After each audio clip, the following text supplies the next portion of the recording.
बहुत शुक्रिया साहिर जी और पंजाबी संगत का बहुत शुक्रिया। बगैर अपना कोई वक्त ज़ाया किए दो चार गल्लां बल्कि एक दो वाक़या पहले कि मैं दानिशवरां की एक महफिल से चला गया गलती नाल ते उत्थे गल ये कर रहे सन सारे कि सोशल मीडिया का सारा इंतशार फैलाया। देखो जी कुड़ियां मुंडे सोशल मीडिया ते इंतशार फैलाते हैं और इंतशार वो समझते सन कि शायद कोई किसी पोलिटिकल पार्टी के लोग ने तो वो गलबात खुल के कर लेंदे ने, लिहाजा इनू बंद करने का कोई तरीका लभी है। पाकिस्तान काफ़ी सारे ग्रुप्स ने गुफ्तगू शुरू की हुई है कि सोशल मीडिया ते किस तरह बैन लाया जा सकता है तो वो वास्ते हवा या फिज़ा किवें बनाई जा सकती है। वो सुनो टीवी तो लैके साढ़े दाएं बाजू के बहुत सारे दानिशवर ये सरकार नूं अपनी इनपुट देंदे ने, असैंबली च भी अच्छा तो कानून भी वो तहत ही बन रहे हैं। लेकिन वो जी महफिल च मैं बैठा होया सी वो मेरा चूँकि बड़ा मैं पुराना एडवोकेट हाँ सोशल मीडिया का, क्योंकि मैं ज़ाती तौर पर समझना कि मीडियम वो होंदा जिहड़ा हर किसी के हत्थ च होवे, मीडियम वो नहीं होंदा जिहड़ा सरकार के हत्थ च होवे। उत्थे जो मैं गल शुरू की कि मीडियम तो होंदा है, अगर तुसी सारे पुराने लंबे अरसे तो जमहूरीयत की गल करते हो, आज़ादी की गल करते हो, एक्सप्रैशन की गल करते हो, तो फिर मीडियम नूं दबा के रखने की कोई तुक नहीं बनती। और बड़ी देर बाद साढ़े हाथ च एक ऐसा मीडियम आया जिहड़ा अवामी है, जिहड़ा जमहूरी है। हुण अवाम की गल कर रही है, इहदे ते कंटेंट ते कदगन लगाने का इख्तियार किसी कोल नहीं है। कंटेंट नूं जज करन दा इख्तियार मैं बड़ी जिम्मेदारी नाल पूरी दुनिया वास्ते कर रहा। कंटेंट नूं जज करन दा इख्तियार, उहदे ते कदगन लगाने का इख्तियार किसी कोल नहीं है। और पूरी दुनिया च किते कदगन नहीं लगाई जाती, जिथे लगाई जाती है उत्थे नवा उबाला खा के कंटेंट आप ही आ जाता होंदा। मीडियम दा ते जुबान दा रिश्ता भी बड़ा पुराना है। वो उस महफिल च सारे लोगों को ये गल, चूँकि मैं जरा थोड़ा जा उम्र च भी घट सी, उत्थे डॉक्टर साहबा भी बैठे हुए सन, तो वो सारे जिन्ने भी साडे शामी जामी जिन्ने भी लोग उत्थे बैठे हुए सी, सारिਆਂ ਨੂੰ ਇਹ गल लगा कि जिवें ना मुंडा साडी मुखालफत कर रहा। दूजा वाक़या तुहानूं सुणावां कि जियो ने जदों देखा कि भी फलाने चैनल के व्यूज़ भी पंजाबी कंटेंट के बड़े आ रहे हैं तो पुराने फलाने चैनल के भी आ रहे हैं, फलानी हाउसिंग सोसाइटियां वाले ने भी अपने चैनल का पंजाबी टच शुरू कर लिया, तो हुण सानूं भी करना चाहिए। वो चूँकि अजकल दरबार नाल बड़े जुड़े हुए हैं, दरबार के बड़े नेड़े ने, लिहाजा वो इत्थों शुरू नहीं सी कर सकते पाकिस्तान चों, क्योंकि इत्थे दरबार नूं ये गल वारा नहीं सिखानी, कम अज़ कम वो जियो नूं तो रोक ही सकते हैं। उन्होंने इंटरनैशनल चैप्टर तो पंजाबी का कंटेंट शुरू किया, जिदा मैं वह एग्जैक्टिव प्रोड्यूसर हाँ, डॉक्टर साहब वही एंकर ने प्रोग्राम की। ऑन एयर होंदा है जियो इंटरनैशनल ते सैटेलाइट ते, उसके बाद यूट्यूब ते किते अपलोड होंदा होएगा, लेकिन यूट्यूब ते भी पाकिस्तान च अपलोड नहीं होंदा। इत्थों तुसीं अंदाज़ा कर सकते हो कि पाकिस्तान का जिहड़ा अपेरेंटली सब तो वड्डा मीडिया ग्रुप है, वो पंजाबी का कंटेंट पाकिस्तान च ऑन एयर नहीं कर सकता फिलहाल। मेरी बहुत सारिया गल्लां ऐसियां होणगियां जिन्हां ते तालियां शायद ना ही बजन, लेकिन अफसोस का इजहार जरूर तुसीं करोगे। ये दो गल्लां साबित करदियां ने कि बाकायदा एक मुहिम चलती है सरकार दरबार च और दानिशवरां दे दरम्यान। वो उन्हां नूं पंजाबी नाल मसला नहीं है, उन्हां नूं मीडियम नाल भी मसला नहीं है, उन्हां नूं मसला खुले इजहार नाल, सच नाल। वो खुला इजहार तुहाडे कोल जदों ये मोबाइल की सूरत च हैगा तो फिर तुसीं अपनी गल तो करोगे ना, वीडियो करो, पोस्ट लिखो, किसी के पॉडकास्ट बैठ के कर लवो, किसी को व्हाट्सएप पर कोई लिंक शेयर कर दो, तुहानूं गल पसंद है, तुहाडे कोल सोशल मीडिया अकाउंट नहीं है, तुसीं किसी दोस्त नूं भावें शेयर कर दो, किसी ना किसी तरह तुसीं करते रहोगे। और ये गल उन्होंने वारा नहीं खाती कि किसी भी तरह पंजाबी या सच की गल होंदी रहे। बड़ा अरसा इत्थे PTV ने अगे भी असीं गल कर रहे सन कि जिवें किसी नूं खैरात देईदा, उहदे विच थोड़ा जिहा बलोची कंटेंट चलाते रहे सी, थोड़ा जिहा पंजाबी कंटेंट चलाना, थोड़ा जिहा सराइकी कंटेंट चलाना, थोड़ा जिहा सिंधी कंटेंट चलाना, तो बड़ा सारा कौमी मुफाद का कंटेंट चलाना, कौमी बका का कंटेंट चलाना। वो इंज लगता रहा सी कि जिवें असीं ना 24 घंटियां च असीं सब तो वड्डे, सब तो बहुते, पर 24 घंटियां च असीं सिर्फ अद्धा घंटा हाँ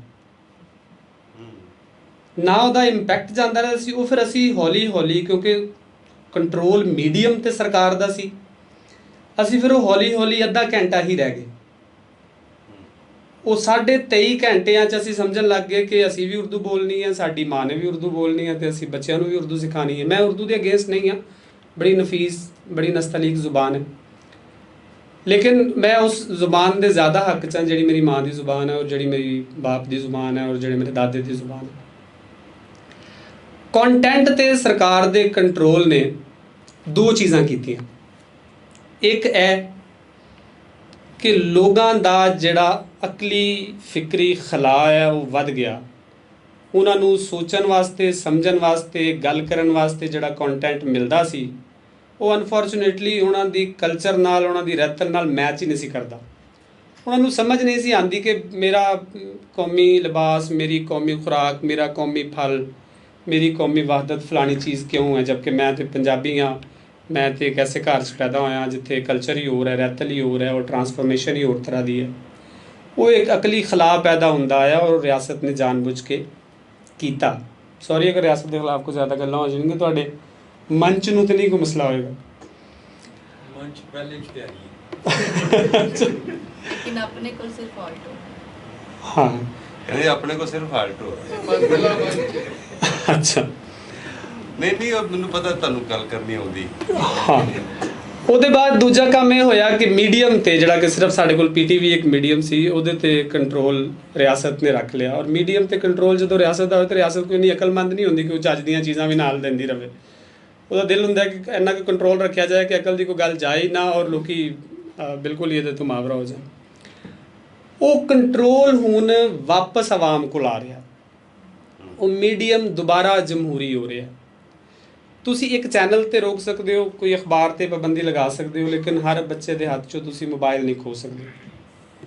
ਉਹ ਇੰਝ ਲੱਗ ਰਿਹਾ ਕਿ ਜਿਵੇਂ ਹੁਣ ਇਕਤਦਾਰ ਦੇ ਹੱਥੋਂ ਕੰਟੈਂਟ ਦਾ ਵੀ ਤੇ ਮੀਡੀਅਮ ਦਾ ਵੀ ਕੰਟਰੋਲ ਨਿਕਲਦਾ ਜਾ ਰਿਹਾ ਔਰ ਵਾਪਸ ਪਬਲਿਕ ਕੋਲ ਆਉਂਦਾ ਜਾ ਰਿਹਾ। ਅੱਛਾ, ਨੇਪਾਲੀਆਂ ਕੋਲੋਂ ਖੋ ਕੇ ਵੇਖ ਹੀ ਲਿਆ। ਹਾਂ, ਸ੍ਰੀਲੰਕਾ 'ਚ ਖੋ ਕੇ ਵੇਖ ਲਿਆ, ਬੰਗਾਲ 'ਚ ਖੋ ਕੇ ਵੇਖ ਲਿਆ, ਨੇਪਾਲੀਆਂ ਕੋਲੋਂ ਖੋ ਕੇ ਵੇਖ ਲਿਆ।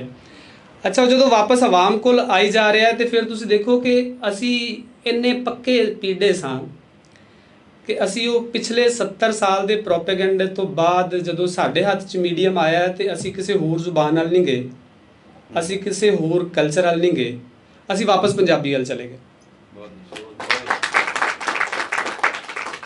ਅਸੀਂ ਭੁੱਲੇ ਭੁਲੇਖੇ ਗਾਣੇ ਵੀ ਪੰਜਾਬੀ ਦੇ ਸੁਣਨ ਲੱਗੇ। ਸਾਡੇ ਹੁਣ ਪੰਜਾਬੀ ਵੀਲੌਗਰ ਸਾਡੇ ਸਟਾਰ ਨੇ, ਉਹ ਬੜਾ ਕੰਮ ਵੀ ਕਰ ਰਹੇ ਨੇ ਅੱਜ ਕੱਲ੍ਹ ਸੈਲਾਬ ਦੇ ਦਿਨਾਂ 'ਚ। ਅਸੀਂ ਪੋਡਕਾਸਟ ਵੀ ਪੰਜਾਬੀ 'ਚ ਕਰਨ ਲੱਗ ਗਏ। ਸਾਡੇ ਹਰ ਚੈਨਲ ਨੂੰ ਸਮਝ ਆਈ ਕਿ ਤੇ ਪੂਰਾ 12-14 ਕਰੋੜ ਵਿਊਅਰਸ ਨੇ। ਸਾਡਾ ਮੇਜਰ ਕੰਟੈਂਟ ਵੀ ਪੰਜਾਬੀ 'ਚ ਪ੍ਰੋਡਿਊਸ ਹੋਣ ਲੱਗ ਗਿਆ। ਯਾਨੀ ਅਸੀਂ ਆਪਣੀ ਜਗ੍ਹਾ 'ਤੇ ਪੱਕੇ ਸਾਂ। ਜਿੰਨੇ ਕਿਸੇ ਨੇ ਸਾਨੂੰ ਥੋੜ੍ਹੀ ਦੇਰ ਵਾਸਤੇ ਕੋਈ ਦੂਜਾ ਲਾਰਾ ਲਾਉਣ ਦੀ ਕੋਸ਼ਿਸ਼ ਕੀਤੀ ਸੀ, ਉਹ ਕਾਮਯਾਬ ਉਹਦੇ 'ਚ ਨਹੀਂ ਹੋ ਸਕਿਆ। ਇਹ ਦੋ ਗੱਲਾਂ ਜ਼ਰੂਰੀ ਨੇ। ਤੀਜੀ ਗੱਲ ਇਹ ਹੈ ਕਿ ਅਸੀਂ ਥੋੜ੍ਹੀਆਂ ਟੈਕਨੀਕਲ ਗੱਲਾਂ ਅਗਰ ਸਹੀ ਹੈ ਤਾਂ ਸਾਨੂੰ ਸਮਝ ਆਉਂਦੀ ਹੈ ਕਿ ਜਿਹੜਾ ਐਲਗੋਰਿਦਮ ਹੈ ਉਹ ਤੁਹਾਡੇ ਕੰਟੈਂਟ ਨਾਲ ਪਲੇ ਕਰਦਾ ਹੈ। ਐਲਗੋਰਿਦਮ ਵੀ ਜ਼ਰਾ ਖੋਲ ਦਿਓ ਜੀ। ਮੈਂ ਖੋਲ ਦਿੰਦਾ। ਜਿੰਨਾ ਜ਼ਿਆਦਾ ਕੰਟੈਂਟ ਡਿਜੀਟਲ ਮੀਡੀਆ ਤੇ ਸੋਸ਼ਲ ਮੀਡੀਆ ਤੇ ਕਿਸੇ ਇੱਕ ਪਰਟੀਕੂਲਰ ਟੌਪਿਕ ਦੇ ਮੁਤਲਕ ਹੋਏਗਾ, YouTube, Facebook, TikTok, Insta automatically ਉਹਨੂੰ ਪ੍ਰਮੋਟ ਕਰਦੇ ਰਹਿੰਦੇ ਨੇ। ਤੁਸੀਂ ਐਲਗੋਰਿਦਮ ਸਾਦਾ ਜੀ ਗੱਲ ਹੈ ਕਿ ਜਿਹੜੀ ਟੈਕਨੀਕਲ ਸਾਇੰਸ ਹੈ ਸੋਸ਼ਲ ਮੀਡੀਆ ਵੈਬਸਾਈਟਸ ਦੀ, ਜਿਹੜੀ ਖੁਦ ਬ ਖੁਦ ਕਿਸੇ ਕੰਟੈਂਟ ਦੀ ਵਿਊਅਰਸ਼ਿਪ ਨੂੰ, ਉਹਦੀ ਕੈਪੀਟਲਾਈਜੇਸ਼ਨ ਨੂੰ, ਉਹਦੀ ਡਾਟਾ ਮੋਨੀਟਰਿੰਗ ਕਰਦੀ ਹੈ, ਉਹਦੇ ਹਿਸਾਬ ਨਾਲ ਉਹਨੂੰ ਆਪ ਹੀ ਪ੍ਰਮੋਟ ਕਰਨਾ ਸ਼ੁਰੂ ਕਰ ਦਿੰਦੀ ਹੈ। ਸਿੰਪਲ ਲਫ਼ਜ਼ਾਂ 'ਚ ਇਹਨੂੰ ਐਲਗੋਰਿਦਮ ਕਹਿੰਦੇ ਨੇ। ਹੁਣ ਪਿਛਲੇ ਕੁਝ ਸਾਲਾਂ 'ਚ ਕੀ ਹੋਇਆ ਕਿ ਪੰਜਾਬੀ ਦਾ ਇੰਨਾ ਕੰਟੈਂਟ ਆਉਣਾ ਸ਼ੁਰੂ ਹੋਇਆ ਡਿਜੀਟਲ ਮੀਡੀਆ 'ਤੇ ਔਰ ਸੋਸ਼ਲ ਮੀਡੀਆ 'ਤੇ ਕਿ ਉਹ ਐਲਗੋਰਿਦਮ ਕਿਤੋਂ ਮੋਨੀਟਰ ਹੁੰਦਾ ਹੋਏ, ਸਿਲੀਕਨ ਵੈਲੀ 'ਚੋਂ ਹੁੰਦਾ ਹੋਏ, ਮਾਰਕ ਜ਼ਕਰਬਰਗ ਕਰਦਾ ਹੋਏ, ਉਹਨੂੰ ਕੋਈ ਵੀ ਕਰਦਾ ਹੋਏ, ਉਹ ਆਟੋਮੈਟਿਕਲੀ ਪੰਜਾਬੀ ਦੇ ਕੰਟੈਂਟ ਨੂੰ ਪ੍ਰਮੋਟ ਕਰੀ ਜਾ ਰਿਹਾ, ਕਿਉਂਕਿ ਇਹਦੀ ਵਿਊਅਰਸ਼ਿਪ ਬਹੁਤ ਜ਼ਿਆਦਾ ਹੈ, ਇਹਦੀ ਡਾਟਾ ਕੈਪੀਟਲਾਈਜੇਸ਼ਨ ਬਹੁਤ ਜ਼ਿਆਦਾ ਹੈ, ਔਰ ਇਹਨੂੰ ਵੇਖਣ ਵਾਲੇ, ਪ੍ਰਮੋਟ ਕਰਨ ਵਾਲੇ ਔਰ ਸ਼ੇਅਰ ਕਰਨ ਵਾਲੇ ਬਹੁਤ ਜ਼ਿਆਦਾ ਲੋਕ ਨੇ।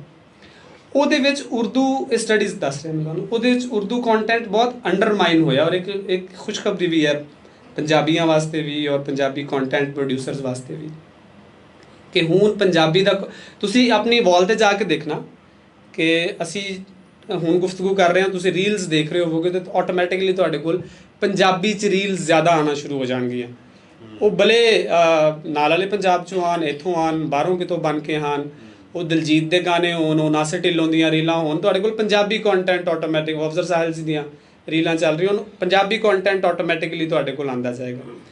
ਜਾਂ ਤੁਸੀਂ ਟਿਕਟੌਕ ਤੇ ਦੇਖ ਰਹੇ ਹੋਵੋਗੇ ਕਿ ਜਿਹੜੇ ਲੋਕ ਸਾਡੇ ਵੱਡੇ ਵੱਡੇ ਸਟਾਰ ਨੇ, ਜਿਨ੍ਹਾਂ ਨੂੰ ਸੋ ਕਾਲ ਸੋਸ਼ਲ ਮੀਡੀਆ ਸਟਾਰਸ ਨੇ, ਉਹ ਵੀ ਜ਼ਿਆਦਾਤਰ ਕੰਟੈਂਟ ਪੰਜਾਬੀ 'ਚ ਹੀ ਬਣਾਉਂਦੇ ਨੇ।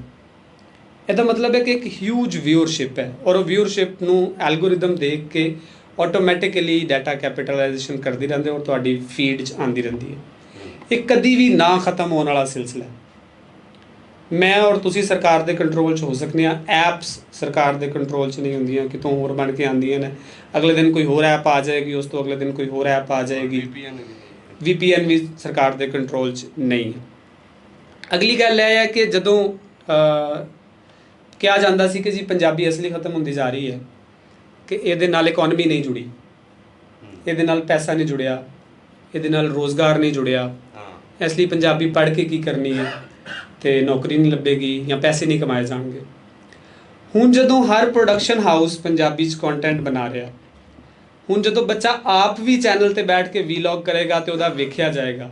ਸਾਡੇ ਕਿੰਨੇ ਸਾਰੇ ਪੰਜਾਬੀ ਕੰਟੈਂਟ ਪ੍ਰੋਡਿਊਸਰ ਐਨੇ ਨੇ ਕਿ ਜਿਨ੍ਹਾਂ ਦੇ ਵਿਊਜ਼ ਲੱਖਾਂ 'ਚ ਆਉਂਦੇ ਨੇ, ਮਿਲੀਅਨਸ 'ਚ ਆਉਂਦੇ ਨੇ, ਉਹਨਾਂ ਨੂੰ ਪੈਸੇ ਵੀ ਉਸ ਹਿਸਾਬ ਨਾਲ ਮਿਲਦੇ ਨੇ। ਜ਼ਾਹਰ ਹੈ ਉਹ ਪੂਰੀ ਟੀਮ ਹੁੰਦੀ ਹੈ, ਉਹਦੇ ਨਾਲ ਪ੍ਰੋਡਿਊਸਰ ਵੀ ਜੁੜਿਆ ਹੈ, ਕੰਟੈਂਟ ਰਾਈਟਰ ਵੀ ਜੁੜਿਆ ਹੈ, ਰਿਸਰਚਰ ਵੀ ਜੁੜਿਆ ਹੈ, ਉਹਦੇ ਨਾਲ ਕੈਮਰਾਮੈਨ ਵੀ ਜੁੜਿਆ ਹੈ, ਉਹਦੇ ਨਾਲ ਕੋਈ ਐਡੀਟਰ ਵੀ ਜੁੜਿਆ ਹੈ, ਉਹਦੇ ਨਾਲ ਕੋਈ ਸਾਫ਼ ਸਫਾਈ ਕਰਨ ਵਾਲਾ PN ਬੱਚਾ ਵੀ ਜੁੜਿਆ ਹੈ। ਇਹਦਾ ਮਤਲਬ ਹੈ ਰੋਜ਼ਗਾਰ ਵੀ ਉਹਦੇ ਨਾਲ ਜੁੜ ਗਿਆ।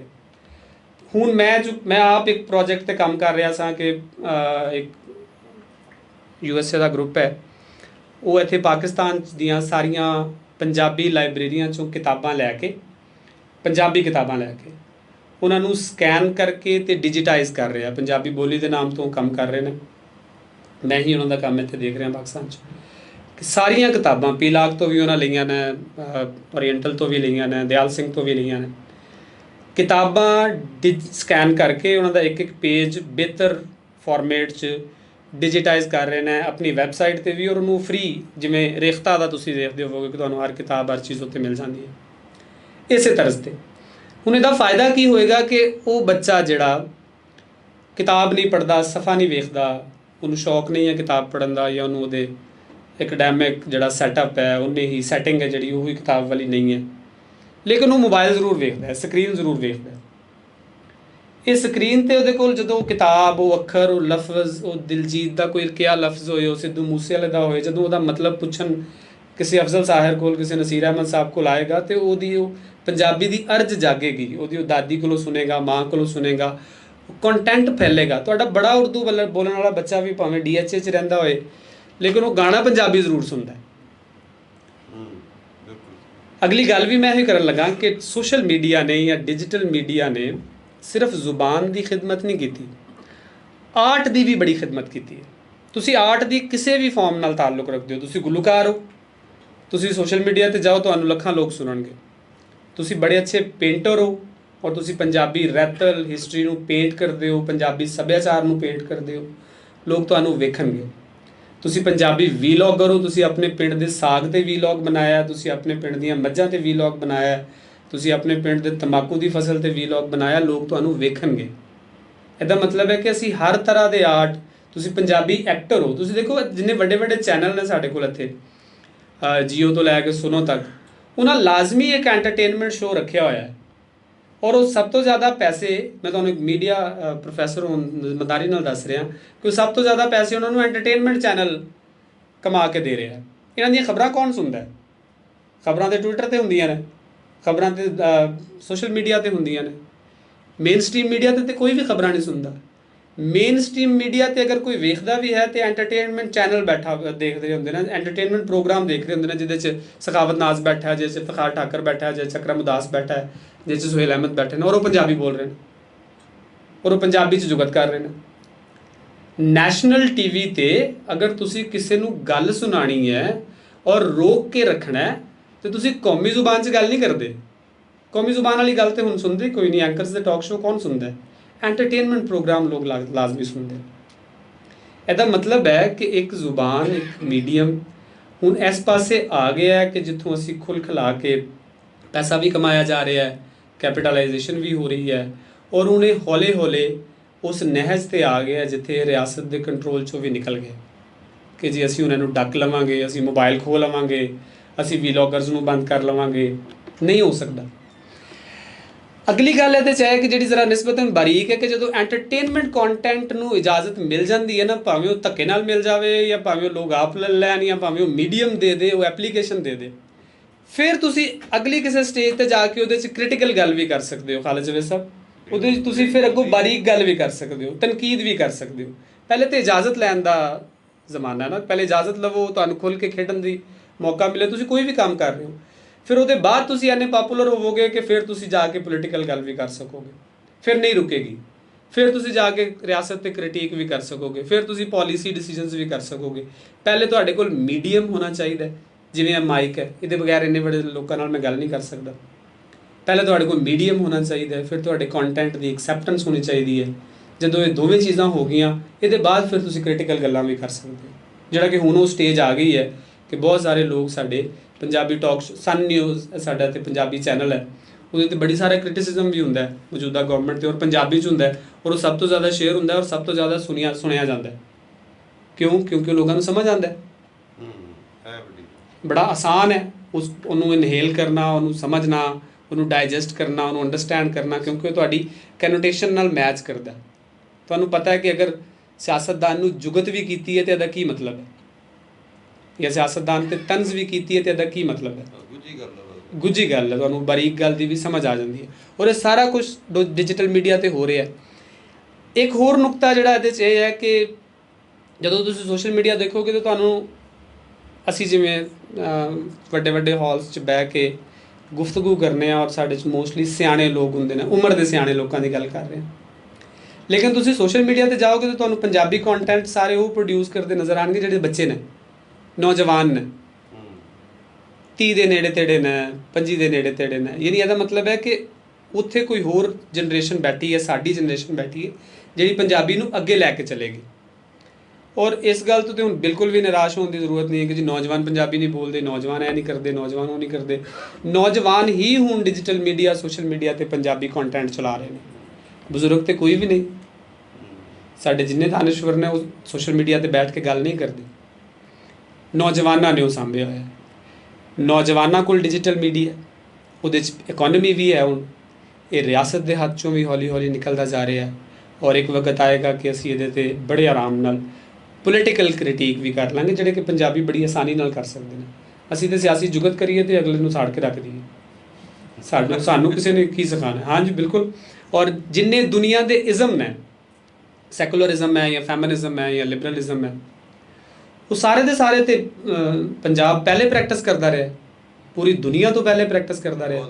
ਇਸ ਤੋਂ ਵੱਡਾ ਸੈਕੂਲਰਿਜ਼ਮ ਕੀ ਹੋ ਸਕਦਾ ਹੈ ਕਿ ਅਸੀਂ 4-5 ਮਜ਼ਹਬ ਵੀ ਇੱਥੇ ਇਕੱਠੇ, ਇੱਕ ਪਿੰਡ 'ਚ 4-5 ਮਜ਼ਹਬ ਇਕੱਠੇ ਹੁੰਦੇ ਰਹੇ ਨੇ, ਇੱਕ ਪਿੰਡ 'ਚ 4-5 ਮਜ਼ਹਬਾਂ ਦੀਆਂ ਆਪਣੀਆਂ ਇਬਾਦਤ ਗਾਹਾਂ ਹੁੰਦੀਆਂ ਰਹੀਆਂ ਨੇ। ਇੱਕ ਪਿੰਡ 'ਚ 4-5 ਮਜ਼ਹਬ ਵੀ ਹੁੰਦੇ ਰਹੇ ਸੀ, ਮਜ਼ਹਬ ਤੁਹਾਨੂੰ ਸਾਰਿਆਂ ਨੂੰ ਪਤਾ ਹੈ। ਇੱਕ ਪਿੰਡ 'ਚ 4-5 ਮਜ਼ਹਬ ਵੀ ਹੁੰਦੇ ਰਹੇ ਸਨ ਔਰ ਇੱਕ ਦੂਜੇ ਦੀ ਉਹ ਖੁਸ਼ੀ ਗਮ 'ਚ ਸ਼ਿਰਕਤ ਵੀ ਕਰਦੇ ਰਹੇ ਸੀ। ਵਿੱਚ ਇੱਕ ਮਲੰਗ ਵੀ ਹੁੰਦਾ, ਇੱਕ ਮਲੰਗ ਵੀ ਹੁੰਦਾ ਰਿਹਾ, ਉਹ ਸਾਰਿਆਂ ਦਾ ਸਾਂਝਾ ਵੀ ਹੁੰਦਾ ਰਿਹਾ, ਉਹਨੂੰ ਕੋਈ ਮਜ਼ਹਬ ਵੀ ਨਹੀਂ ਪੁੱਛਦਾ ਰਿਹਾ। ਸਾਨੂੰ ਦੁਨੀਆ ਨੇ ਮਲਟੀ ਕਲਚਰਲਿਜ਼ਮ ਸਿਖਾਉਣਾ, ਸਾਨੂੰ ਦੁਨੀਆ ਨੇ ਸੈਕੂਲਰਿਜ਼ਮ ਸਿਖਾਉਣਾ, ਸਾਨੂੰ ਦੁਨੀਆ ਨੇ ਪਲੂਰਲਿਜ਼ਮ ਸਿਖਾਉਣਾ। ਇਹ ਮਾਡਰਨ ਟਰਮਸ ਨਾ ਤੁਸੀਂ ਸਾਰੇ ਜਾਣਦੇ ਹੋ ਉਹਨਾਂ ਨੂੰ, ਕਿ ਹੁਣ ਯੂਰੋਪੀਅਨ ਟਰਮਸ ਨੂੰ ਯੂਜ਼ ਕਰਕੇ ਆਪਣੇ ਆਪ ਨੂੰ ਮਾਡਰਨ ਦਿਖਾਉਂਦਾ। ਪੰਜਾਬ ਤੇ ਉਦੋਂ ਦਾ ਮਾਡਰਨ ਹੈ ਜਦੋਂ ਤਾਇਆ ਪਹਿਲੀ 'ਚ ਜਾਂਦਾ ਰਿਹਾ ਤੇ ਤਾਈ ਵੀ ਪਹਿਲੀ 'ਚ ਜਾਂਦੀ ਰਹੀ ਹੈ, ਦੋਵੇਂ ਰਲ ਕੇ ਉੱਥੇ ਕੰਮ ਕਰਦੇ ਰਹੇ ਨੇ। ਸਾਨੂੰ ਤੁਸੀਂ ਕੰਬੀਨੇਸ਼ਨ ਸਿਖਾਉਣਾ ਹੈ, ਔਰਤਾਂ ਔਰ ਮਰਦਾਂ ਔਰ ਜੈਂਡਰ, ਕ੍ਰਾਸ ਜੈਂਡਰ ਇਕੁਏਸ਼ਨ ਸਾਨੂੰ ਤਾਂ ਨਹੀਂ ਸਿਖਾਉਣੀ ਤੁਸੀਂ। ਹਾਂ, ਸਾਡੇ ਨਾਲ ਵਿੱਚ ਧਰੋ ਹੋ ਗਿਆ, ਹੱਥ ਹੋ ਗਿਆ, ਸਾਡੇ ਕੋਲੋਂ ਮੀਡੀਅਮ ਖੋਲ੍ਹਿਆ ਗਿਆ, ਕਿਤਾਬ ਖੋਲ੍ਹੀ ਗਈ, ਸਕੂਲ ਖੋਲ੍ਹਿਆ ਗਿਆ, ਬੋਲੀ ਖੋਲ੍ਹੀ ਗਈ, ਅਤੇ ਉਹ ਇੱਕ ਸਾਨੂੰ ਭੁਲੇਖਾ ਲੱਗ ਗਿਆ, ਇੱਕ ਪਛਾਵਾਂ ਜਿਹਾ ਲੱਗ ਗਿਆ। We are coming back. ਹੁਣ ਟਾਈਮ ਹੈ ਕਿ ਅਸੀਂ ਵਾਪਸ ਆ ਰਹੇ ਹਾਂ। ਹੁਣ ਸਾਡੇ ਕੋਲ ਮੀਡੀਅਮ ਵੀ ਹੈਗਾ, ਨੌਜਵਾਨ ਨਸਲ ਵੀ ਹੈਗੀ ਹੈ, ਕੰਟੈਂਟ ਵੀ ਹੈਗਾ, ਔਰ ਸਾਡੇ ਬਜ਼ੁਰਗ ਵੀ ਜਿੰਦੇ ਨੇ, ਹਲੇ ਸ਼ੁਕਰ ਹੈ ਗੁਜ਼ਰ ਨਹੀਂ ਗਏ। ਜਿਹੜੀ ਗੱਲ ਨਹੀਂ ਆਉਂਦੀ ਹੋਏਗੀ ਪੁੱਛ ਲਵਾਂਗੇ। ਮਤਲਬ ਸਾਡੇ ਕੋਲ ਸਾਰਾ ਕੁਝ ਹੈ। ਔਰ ਹੁਣ ਤੇ ਬੜਾ ਮੈਨੂੰ ਧੰਨਵਾਦ ਵੇਖਣ ਦਾ ਸ਼ੁਕਰੀਆ। ਹੁਣ ਤੇ ਬੜਾ ਆਸਾਨ ਹੋ ਗਿਆ ਕਿ ਮੀਡੀਅਮ ਦੇ ਜ਼ਰੀਏ, ਔਰ ਥੈਂਕ ਗੋਡ ਕਿ ਮੀਡੀਅਮ ਹੈਗਾ ਸਾਡੇ ਕੋਲ। ਮੀਡੀਅਮ ਨਾ ਹੁੰਦਾ ਤਾਂ ਸ਼ਾਇਦ ਅਸੀਂ ਬੜੀ ਪਿੱਛੇ ਜਾ ਪੈਂਦੇ। ਮੇਰੇ ਇੰਨੇ ਹੀ ਨੁਕਾਤ ਸਨ। ਕੋਈ ਸਵਾਲ ਹੈ ਤੇ ਮੈਂ ਹਾਜ਼ਰ। ਆਜੋ ਬਣਾ